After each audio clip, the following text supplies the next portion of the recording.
Hello friends, स्वागत है आपका मेरे YouTube channel modern love story में। आप सुन रहे हैं I love you mister devil. इस भाग को समझने के लिए इससे पहले वाले सभी भाग आप सुन लीजिए। ये भाग 16 है। पिछले भाग में आप सबने सुना वीर और बानी की लड़ाई हो जाती है। वहीं आक्रांत रुद्र के पास आता है बानी की सिफारिश के लिए। अब आगे रिसेप्शनिस्ट के कहने पर आक्रांत वहीं बैठकर इंतजार करता है। कुछ देर बाद रिसेप्शनिस्ट उसको आकर बताती है कि आप 55वें मंजिला पर चले जाइए और आक्रांत वहां से लिफ्ट की तरफ बढ़ जाता है। अब आगे रोनी आक्रांत को लेकर कॉन्फ्रेंस रूम में पहुंचा। थोड़ी देर बाद जब रुद्र आया तो उसने खड़ा होकर उसे ग्रीट किया। रुद्र अपने चेयर पर आकर किसी राजा की तरह तनकर बैठा और अपने एक पैर पर दूसरा पैर चढ़ा लिया। आज उसने स्काई ब्लू कलर का पाजामा और कुर्ता पहना था जिसके एक साइड में डायमंड के मोर बने थे।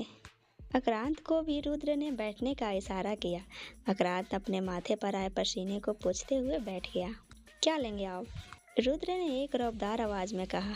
नहीं नहीं कुछ नहीं, कब से मैं नीचे वेट ही कर रहा हूँ तो वहाँ पर पी लिया है मैंने। अच्छा लगा आपको? रुद्र ने उसी तरह पूछा। जी बहुत अच्छा लगा। आक्रांत थोड़ा सा हकला रहा था। हाँ वैसे फोकट का खाना बहुत ही अच्छा लगता है। कहते हुए रुद्र के होठों पर एक मुस्कान आ गई। उसने सीधे पॉइंट पर आते हुए कहा, बात बताइए क्यों आए हैं?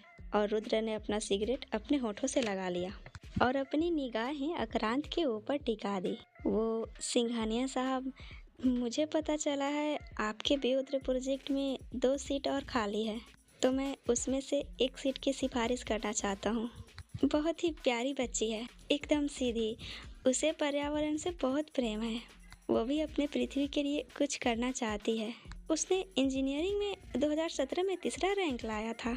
उसे पशु पक्षियों से और प्रकृति से बहुत ज़्यादा प्रेम है। अगर आपको अच्छा लगे तो अगर आप उसे एक मौका देते तो आपकी बहुत मेहरबानी होगी। वो बहुत खुश हो जाएगी। कहते हुए आक्रांत रुद्र के सामने टेबल पर वाणी के सभी डॉक्यूमेंट रख देता है। वो पिछले 5 साल से सिगरेट एजेंट में काम करती है। घर चलाने के लिए कुछ न कुछ तो करना पड़ता है ना। लेकिन जब से उसने आपके प्रोजेक्ट के बारे में सुना है वो काम करना चाहती है। आप उसे एक मौका दीजिए, वो आपको शिकायत का मौका नहीं देगी। रुद्र ने सिगरेट का आखिरी कस लिया और सिगरेट को जमीन पर फेंक कर उसे अपने बूट से मसल दिया। मुंह में भरा हुआ सारा धुआं उसने आक्रांत की तरफ जोर से फेंका, जिसे आक्रांत थोड़ा खांसने लगा। रुद्र उसे कुटिल मुस्कान से देख रहा था। जब थोड़ी देर बाद वो नॉर्मल हुआ, रुद्र ने दोबारा पूछा, मुझे क्या मिलेगा? आक्रांत झूठी हंसी हंसते हुए कहा, मैं आपको क्या दे सकता हूँ? मैं एक सरकारी मुलाजिम ठहरा। आप शायद भूल रहे हैं एससीपी साहब, इंडिया लोकतांत्रिक देश है। यहाँ भले ही बड़े बड़े बिजनेसमैन हैं और वही इस देश को चलाते हैं, लेकिन उनके किसी भी बिजनेस पर बिना सरकार का मोहर लगे काम आगे नहीं बढ़ता। और कोई भी काम बिना सरकारी मुलाजिम के होना तो नामुमकिन है। रुद्र ने वाणी के एक डॉक्यूमेंट को अपने हाथ में लेते हुए कहा, जी मैं आपको भरोसा दिलाता हूँ, अगर मैं आपके किसी भी काम आया तो मैं अपने आप को बहुत ही खुशनसीब समझूंगा। जब भी आपको मेरी ज़रूरत हो बंदा हाजिर रहेगा। आक्रांत ने एक उम्मीद भरी नज़र रुद्र पर डाली। वैसे आज आप अपने आप को क्या कहेंगे? एक ईमानदार ऑफिसर या बिकने वाला या फिर खरीदने वाला? इतना सुनते ही आक्रांत को वो दिन याद आ गया जब रुद्र उसके पास अपना कोई काम करवाना चाहता था, लेकिन उसने रुद्र को ईमानदारी और फर्ज का लंबा चौड़ा भाषण देकर निकाल दिया था। तब रुद्र इतना बड़ा बिजनेसमैन नहीं हुआ करता था। आक्रांत अपने चेहरे पर आए घबराहट को छुपाने लगा और अपने माथे पर आए पसीने को पोंछा। रुद्र ने अपनी एक उंगली से गिलास को आक्रांत की तरफ खिसका दिया। आक्रांत ने एक सांस में ही पूरा गिलास खाली कर दिया। वेल डन, हर कंपनी की एक रूल होती है। तो आपके पास आज रात तक का समय है। कल सुबह हमारे पास रिज्यूम के साथ साथ 2 आइडियाज सबमिट कर दीजिएगा। अगर वो आइडिया हमारे सिलेक्शन टीम को पसंद आया तो ठीक है, नहीं तो मैं कुछ नहीं कर सकता। ओके बॉस, आपका बहुत बहुत शुक्रिया। भी आक्रांत आगे कुछ और चापलूसी करता, रुद्र कुछ बोले बिना ही उठ गया और वहाँ से चला गया। रोनी ने उसे डॉक्यूमेंट लेकर जाने को कहा और उसे रिज्यूमे के साथ भेजने के लिए बोलकर वो भी चला गया। कंपनी के 55वें मंजिला पर अलग ही महफिल जमी हुई थी। जब से सबको पता चला था कि ईसा भी प्रोजेक्ट में भाग ले सकती है, उस फ्लोर के सभी एम्प्लॉय बहुत खुश थे। सबने मिलकर कहा, हम सब मिलकर एक ऐसा रिपोर्ट बनाएंगे जिसे से ईसा को कोई रिजेक्ट ही नहीं कर सकता। पूजा, अर्चना, करण तो पहले से ही थे। इसके अलावा गौरव, चिराग, शंकर, मालती ये चारों भी थे। सब ईशा के केबिन में ही इकट्ठे होकर रिपोर्ट बनाने में व्यस्त थे। फिर थोड़ी देर बाद एक बहुत ही परफेक्ट रिपोर्ट तैयार कर ली गई। अब ईशा को पास होने से कोई नहीं रोक सकता, मालती ने कहा। तभी चिराग ने अपने कॉलर को शान से खड़ा करते हुए कहा, आखिर मेहनत किसका है? तभी शंकर और गौरव दोनों उस पर एक साथ झपट पड़े। साले चीरा, बात तो ऐसे कर रहा है जैसे सभी मेहनत तूने अकेले ही किया है। तभी अर्चना पूजा के कंधे पर अपनी कोहनी टिकाते हुए बोली, भाई मुझे तो लगता है चिराग सर के अलावा कंपनी चलेगी ही नहीं। और फिर सब हंसने लगे। सबकी हंसी सुनकर चिराग अर्चना को घूरने लगा। ओए छोटी छिपकली, मुश्किल से तो तू 5 फीट की है और बात इतनी लंबी लंबी करती है कि खुद अपने ही बातों के नीचे दबकर मर न जाए। अरे जाओ जाओ, बड़ा आए मुझे मारने वाले। जानते तो होंगे ही हाथी और चींटी की कहानी। अगर चींटी अपने पर आ जाए ना तो हाथी के दम छुड़ा दे। चिराग एक चेयर खिसका कर उस पर बैठते हुए कहा, चलो माना तो चींटी हो। अर्चना गुस्से में चिराग की तरफ बढ़ी। तभी उसे पूजा और मालती ने रोक लिया। क्या कर रही है? वो चिढ़ा रहा है तुझे, चल जाने दे। मैं भले 5 फीट की हूँ, लेकिन इस साल ना पूरे इंजीनियरिंग में ना मैंने ही टॉप किया है। और अगर आपके और मेरे सिलेक्शन की बात आई ना तो बॉस मुझे ही चुनेंगे, आपको नहीं। ओ हेलो, 7 साल हो गए मुझे इस कंपनी में काम करते हुए। तुझे जिस कंपनी की ABCD भी नहीं पता है ना, मुझे इस कंपनी का पूरा बायोडाटा मालूम है। छिपकली कहीं की, दीवार पर रहती है तो दीवार पर ही चिपकी रहा, नीचे उतरने की ज़रूरत नहीं है। अभी भी दोनों लड़ ही रहे थे, तभी ईसा अपने फाइल को नकली माइक बनाकर अपने मुंह के पास ले जाकर बोली, स्टॉप इट गाइस, लड़ना बंद करो तुम सब। अरे आज खुशी वाला दिन है। Listen listen listen ladies and gentleman, आज की ताज़ा खबर, व्योद्र प्रोजेक्ट में ईशा रॉय हाजिर हो रही है। और फिर सभी तालियां बजाने लगते हैं और ईशा टेबल पर ही गाना गाने लगती है। मैं तो तेरे इश्क में डूबा बन गई, मैं तेरा महबूबा। रुद्र थोड़ी दूर खड़ा अपने दोनों हाथों को पीछे की तरफ थामे खड़ा होकर ईशा को देख रहा था। उसकी क्यूट हरकतें उसके दिल की धड़कन में हलचल पैदा कर रही थी। पीले रंग के सूट और उजला पटियाला में ईशा बहुत ही प्यारी लग रही थी। गाना गाते गाते वो डांस भी कर रही थी। बाकी सब नीचे खड़े थे और वो सब भी ईशा के स्टेप को फॉलो कर रहे थे।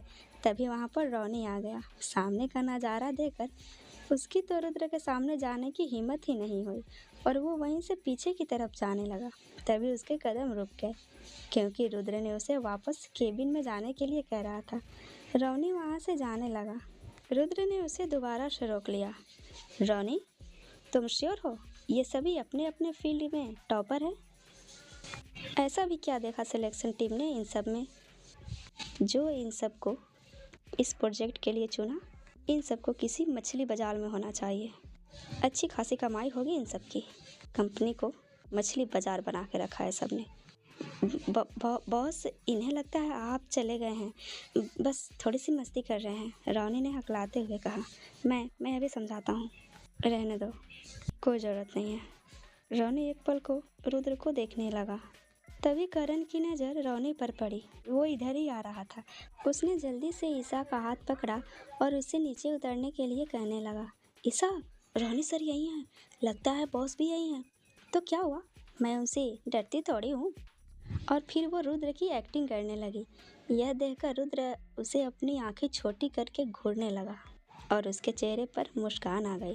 रोनी ने एक नज़र उन सबको देखा तो सब शांत हो गए और अपना सर झुकाकर चुपचाप खड़े हो गए। ईशा भी अब तक टेबल पर ही खड़ी थी। लगता है सिलेक्शन टीम से कोई गलती हुई है। अगर आप सबकी ऐसे ही हरकतें रही ना तो हमें दूसरी टीम सेलेक्ट करनी पड़ेगी। ये आप सबकी दूसरी वार्निंग है, और तीसरी वार्निंग मैं देता नहीं। कहते हुए रोनी रुद्र के केबिन में चला गया। करण ने जल्दी से ईशा का हाथ पकड़ा और उसे अपनी तरफ खींचा, लेकिन ईशा ने उतरने से मना कर दिया। कितनी खड़ूस है। जैसे बस वैसे ये, कभी हंसते ही नहीं, हमेशा कड़वे करेले की तरह मुंह बनाए रहते हैं, जैसे हंसने का भी सरकार इनसे टैक्स लेती है। चुप हो जा मेरी माँ, क्या कर रही है? करण ने कहा और वो ईशा को कमर से पकड़कर अपनी गोद में जबरदस्ती टेबल से नीचे उतार दिया। सभी लोग फिर से हंसने लगे और ईशा अपना मुंह फुलाए घूर कर करण को देख रही थी। अच्छा बाबा सॉरी, कहते हुए करण ने ईशा को दोबारा अपनी गोद में उठाया और टेबल पर बैठा दिया। तुझे अपना सर पिटाना है तो पिटा, हम नहीं पिटाने वाले। रोनी सर अभी यहीं है, कहीं बॉस भी यहीं ना हो। करण को ईशा को गोद में उठाता देखकर रुद्र के चेहरे की स्माइल गायब हो गई। जिस आंखों में थोड़ी देर पहले ईशा के लिए प्यार झलक रहा था, वही अब क्रोध से लाल हो गई थी। वो करण को घूरने लगा, जैसे अपनी आंखों से ही जला देगा। हाँ तो मैं उनसे कौन सा डरती हूँ? ईशा ने उसी तरह टेबल पर खड़े होते हुए ही जवाब दिया और अपने दोनों हाथ अपने कमर पर रख लिया। फिर अपने आंखों को टिमटिमाते हुए बोली, जब तक ईशा गलती नहीं करती किसी से नहीं डरती। अरे गलती तो क्या, मैं तो गलती करने के बाद भी नहीं डरती।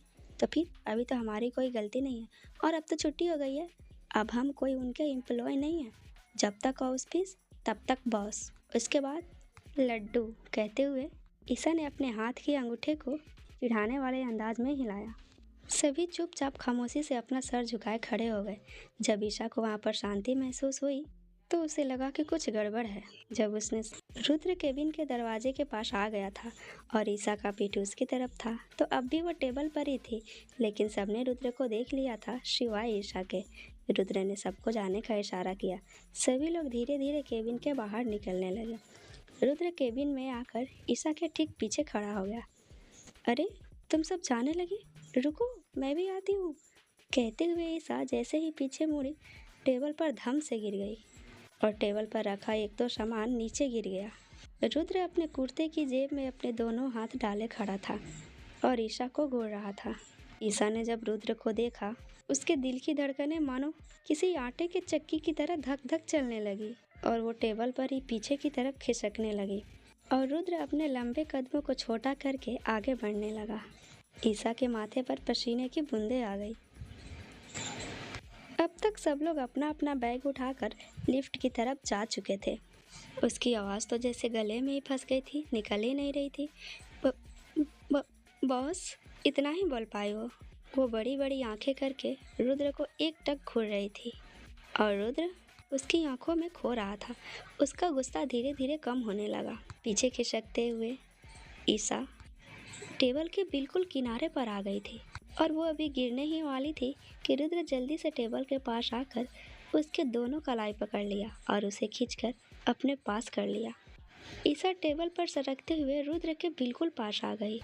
रुद्र ने उसे कमर से पकड़ा और अपने करीब कर लिया। ईशा का दोनों पैर रुद्र के दोनों तरफ था।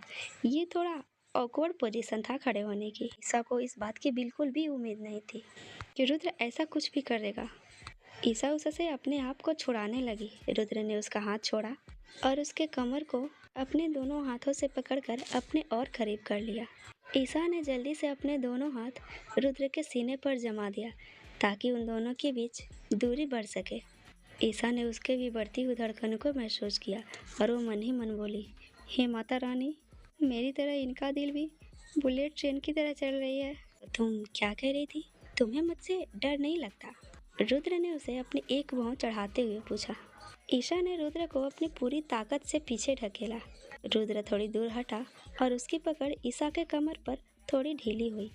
ईशा ने मौका का फायदा उठाया और झट से अपने आप को रुद्र के हाथों से छुड़ा लिया। रुद्र और टेबल के बीच इतना भी जगह नहीं था कि ईशा नीचे उतर सके, इसलिए वो वापस टेबल पर खड़ी हो गई। हाँ, नहीं डरती मैं आपसे। आपसे क्या? जब तक मैं कोई गलती नहीं करती ना, मैं किसी से भी नहीं डरती और मैंने यही बात कहा है। ओह, तो तुम्हें अपनी गलती जाननी है? कहते हुए रुद्र वापस से टेबल की तरफ आने लगा। ईशा को लगा कि फिर से वो उसे पकड़ लेगा। टेबल इतनी भी बड़ी नहीं थी कि रुद्र के हाथ एक छोर से दूसरे छोर तक नहीं जा सकते। रुद्र को टेबल के पास आता देख ईसा तेजी से पीछे हटी और टेबल से नीचे गिर गई। जब उसे लगा कि वो नीचे नहीं गिरी है तो उसने अपनी आँख खोलकर देखी। वो हवा में झूल रही थी और इस वक्त रुद्र की बाहों में थी। अपनी आंखों के ठीक सामने रुद्र की आंखें उसे देख रही थी। उसने कसकर अपनी आंखें बंद की और रुद्र के बाजू को कसकर पकड़ लिया। क्योंकि वो जिस पोजीशन में थी उसका दोनों पैर तो टेबल के किनारे पर था और अगर उसे रुद्र ने गलती से भी छोड़ दिया तो वो नीचे गिर जाएगी। रुद्र ने उसे आराम से खड़ा किया। ईसा की धड़कन जो पहले से ही बढ़ी थी और तेज हो गई। उसने अपने सीने पर हाथ रख लिया। रुद्र उसे एकटक देख रहा था और वह उसके पास आया। ईसा पीछे हटते हुए टेबल से टिक गई।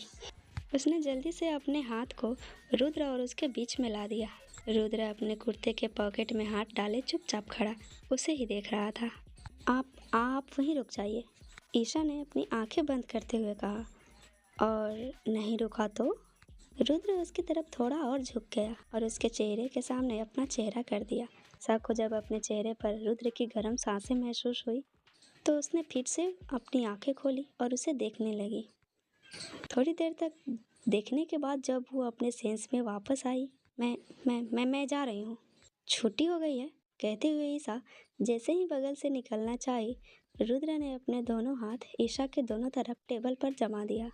अब ईसा रुद्र के दोनों बाहों के बीच कैद थी। आप ठीक नहीं कर रहे हैं, मुझे जाने दीजिए, नहीं तो मैं जोर जोर से चिल्लाऊंगी।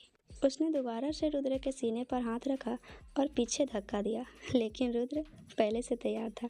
वो अपनी जगह से रत्ती भर भी नहीं हिला। ठीक है, मैं तुम्हें जाने दूंगा, लेकिन पहले तुम मेरी बातों का जवाब दो। तुम्हारा और करण का क्या रिश्ता है? ईसा अपनी आंखें चौड़ी करके उसे देखने लगी। रिश्ता तो कुछ भी नहीं, दोस्त है और क्या। और अभी तो मैं सिर्फ 2 दिन से ही जानती हूँ उसे। वाकई? तो उसने तुम्हें गोद में क्यों उठाया था? रुद्र की आंखें अब थोड़ी कठोर हो गई थी और उसके हाथों की मुट्ठी बंद हो चुकी थी। वो मुझे गोद में उठाए या कोई और उठाए, अब आपको इससे भी दिक्कत है? यह सुनते ही रुद्र के हाथों में उभर रही नसें बाहर की तरफ निकलने को बेकरार थी। तो तुम किसी के भी गोद में चढ़ सकती हो? रुद्र ने दांत पीसते हुए कहा। हाँ, मेरी मर्जी, आप इसके लिए मुझे रोक नहीं सकते। एक पल को ईसा भूल गई थी कि वो डेविल के सामने खड़ी है। ईसा का इतना कहना था कि रुद्र ने उसे कमर से पकड़कर वापस टेबल पर बिठा दिया।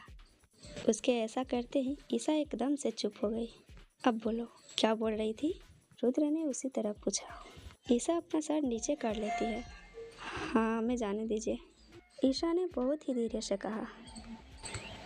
मेरी एक बात सुन लो, अगर तुम आइंदा से किसी भी लड़के के इतना करीब आई या फिर किसी ने भी तुम्हें टच करने की कोशिश की तो मैं उसका हाथ तोड़ दूंगा और उसकी जिम्मेदारी तुम लोगी। मुझे मजाक करने की आदत बिल्कुल नहीं है और मैं झूठ कभी नहीं बोलता। ये पूरा शहर जानता है कि द ग्रेट रुद्र सिंघानिया अपने बात का कितना पक्का है। इतना कहकर वो ईशा के गाल पर अपने हाथ से हल्के से थपथपाया और चला गया। ईशा के कान में रुद्र का लास्ट वर्ड ही चल रहा था, तुम सिर्फ मेरी हो, मेरे अलावा तुम्हें कोई नहीं छू सकता। अगर किसी ने भी तुम्हें छुआ तो पहली बार मैं उसके हाथ पैर तोड़ दूंगा और दूसरी बार मैं उसे जान से मार दूंगा। रुद्र केबिन से बाहर जा चुका था। ईशा का माइंड ब्लैंक हो गया था। तुम सिर्फ मेरी हो, तुम सिर्फ व सिर्फ मेरी हो, यू आर माइन, तुम पर सिर्फ मेरा हक है। यही बातें सोचते सोचते ईशा का जैसे सर घूमने लगा। ईशा वहीं टेबल से टिक कर फर्श पर बैठ गई। वो तब तक वहाँ बैठी रही जब तक पियून ऊपर उसके पास नहीं आया। ईशा बेटिया, केबिन बंद कर दो, सभी लोग जा चुके हैं।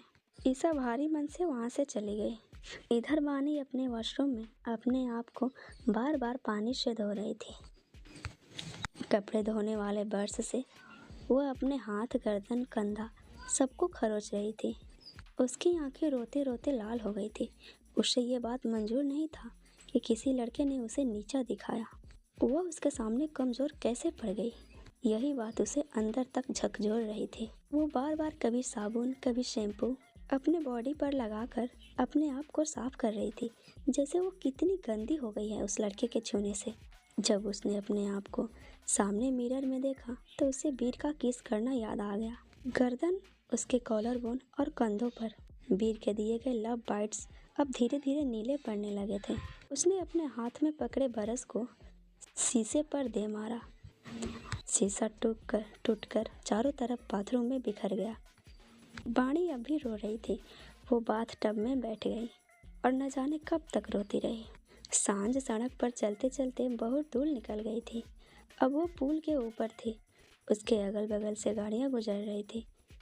उसके कानों में तालियों की गड़गड़ाहट, सीटी, हुटिंग, हल्ला, लाइट, फोकस लाइट, कैमरा सब कौंध रहे थे। वो उस पल को याद कर रही थी जब लोग उसे कितना चाहते थे। एक प्रोग्राम के लिए लोग वर्षों उसका इंतज़ार करते थे, उससे मिलने को तरसते थे। और वसीम ने मुझे इनकार कर दिया। उसके जीवन में कोई और लड़की आ गई। मेरा प्यार हार गया। उसने मुझे ठुकरा दिया। सांझ वहीं ब्रिज की रेलिंग से टिक कर बैठ गई और अपने दोनों घुटनों को सीने से लगाकर फुट फुट कर रोने लगी। अभी भी उसे वसीम का उसे छोड़कर जाना याद आ रहा था। वीर अपनी गाड़ी भगाए जा रहा था। तभी वो ब्रिज पर आया तो उसे सांझ दिखी, लेकिन उसे यकीन नहीं हुआ क्योंकि उसे पता था कि सांझ लंदन में है। फिर भी उसे लगा कि एक लड़की ऐसे बैठी है, कहीं उसके साथ कुछ गलत तो नहीं हुआ, या फिर अगर हो जाए तो शाम भी होने वाली है। यही सोचते हुए वीर अपने गाड़ी से नीचे आया। सांझ ब्लैंक एक्सप्रेशन के साथ सामने नदी को देख रही थी। जैसे जैसे वीर उसके पास पहुंचता गया, उसका भ्रम दूर होता गया। ये तो सांझ है। और वो तेज कदमों से उसके पास पहुंच गया। उसने उसके कंधे पर हाथ रखा। सांझ बेबी, क्या हुआ? सांझ ने जब सामने वीर को देखा तो उसे भी एक पल को हैरान नहीं हुआ। फिर उसे लगा कि वीर सच में है, तो वो झट से वीर के गले से लिपट गई। वीर भैया। वीर रुद्र का दोस्त और उसका बिजनेस पार्टनर था और वो 8 दिन के बिजनेस ट्रिप के लिए ऑस्ट्रेलिया गया था। तुम यहाँ पर अकेले बैठकर क्यों रो रही हो? और बॉडीगार्ड कहाँ है? तुम अकेले ही इधर आ गई? क्या हुआ है बेबी? वीर ने सांझ का चेहरा अपने हाथ में भर कर कहा। तुम यहाँ अकेले क्या कर रही हो? शाम होने वाली है। चलो घर चलते हैं। रुद्र को पता है कि तुम यहाँ हो? नहीं भाई, मुझे घर नहीं जाना है। सांझ ने उसके सभी बातों को इग्नोर कर दिया। मुझे लंदन जाना है। सांझ वीर के सीने से लगते हुए बोली। ठीक है, लंदन चले जाना, लेकिन पहले घर तो चलो। सांझ वीर के सीने से लगकर सुबक रही थी। क्या हुआ है, मुझे बताओ। वीर का इतना कहना था कि वह फुट फुट कर रोने लगी। इसके बाद वीर ने कुछ भी नहीं पूछा, बस वो अपने सीने में छिपाए वहीं उसके पास बैठा रहा और उसके बालों में अपना हाथ घुमाता रहा। जब थोड़ी देर बाद शांत हुई तो वीर ने इधर उधर की बात शुरू की। देखो तो कैसा व्यू है, कितना अच्छा लग रहा है ना? सच में आसमान बहुत ही सुंदर दिख रहा था। दिल्ली की छोटी पहाड़ी उस ब्रिज से साफ दिखाई दे रही थी। नदी के दूसरी तरफ जंगल और पेड़ों के झुरमुट में सूरज, जो कभी पहाड़ी और कभी तरु से आंख मिचौली खेलते हुए अपने घर जाने की तैयारी में था। वो अपनी लालिमा चारों तरफ बिखेर रहा था। वह दृश्य बहुत ही खूबसूरत था। वीर ने अपना मोबाइल निकाला और सांझ को खुद से अलग किया और फिर तरह तरह के पोज के साथ फोटो खींचे। सेल्फी खींचते समय सांझ की नज़र वीर के सूजे हुए चेहरे पर पड़ी। भाई, आपके फेस को क्या हुआ? किसी ने मारा है क्या? वीर के सामने बाणी का चेहरा आ गया, लेकिन वो सांझ को बताकर खुद की बेइज्जती नहीं कराना चाहता था। हाँ, वो कुछ लफंगे थे, बस उन्हीं से भिड़ गया। ऐसा मज़ा चखाया कि दोबारा किसी से भिड़ने की हिम्मत नहीं करेंगे। और फिर वीर को बाणी का ज़बरदस्ती किस करना याद आने लगा। उसके सूजे चेहरे को देखकर सांझ को हंसी आ रही थी, लेकिन वो अपनी हंसी कंट्रोल कर रही थी। हाँ, अब तू भी हंस ले, वीर चिढ़ते हुए बोला। उसने अपने घड़ी को देखा जो शाम के 6 बजा रही थी। चलो घर चलो, बहुत देर हो गई है। रोने की वजह से सांझ की आंखें सूज गई थी। वीर ने जानते हुए भी कुछ नहीं कहा और सांझ को लेकर रूम मेंशन की तरफ निकल गया। इधर रूम मेंशन में हंगामा मचा था। अम्मा और लसिका दोनों ही कभी सांझ को तो कभी रौनी को तो कभी वसीम को फ़ोन लगा रहे थे, लेकिन किसी का भी फ़ोन नहीं लग रहा था। सांझ अब तक घर नहीं आई थी।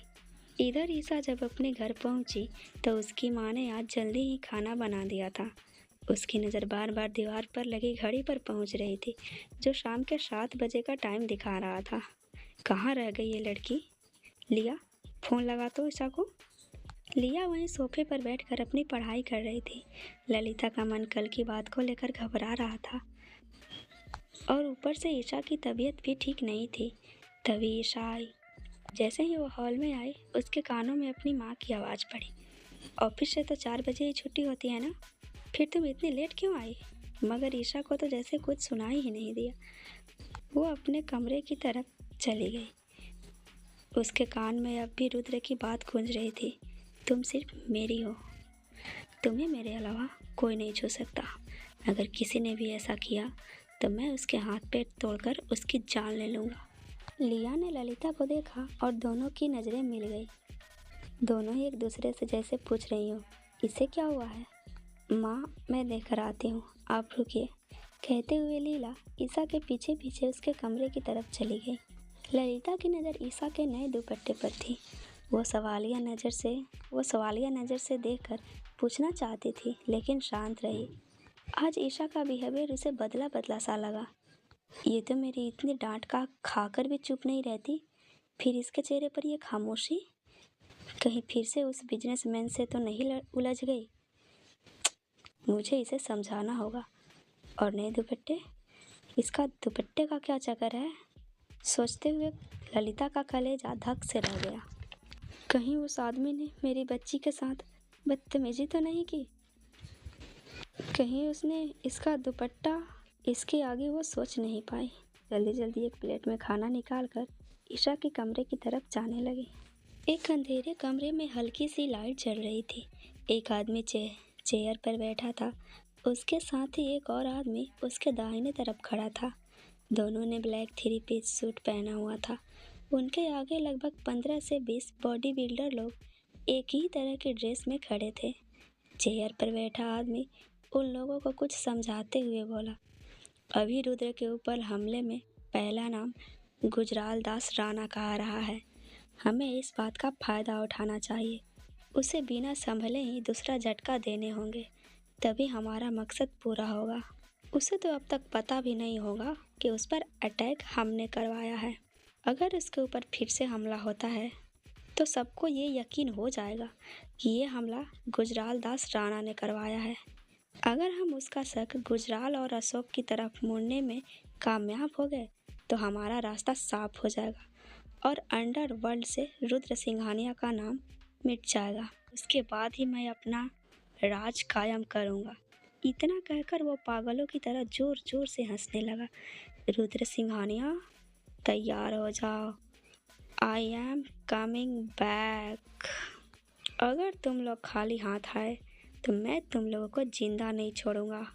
कहते हुए वो आदमी वहाँ से उठकर चला गया।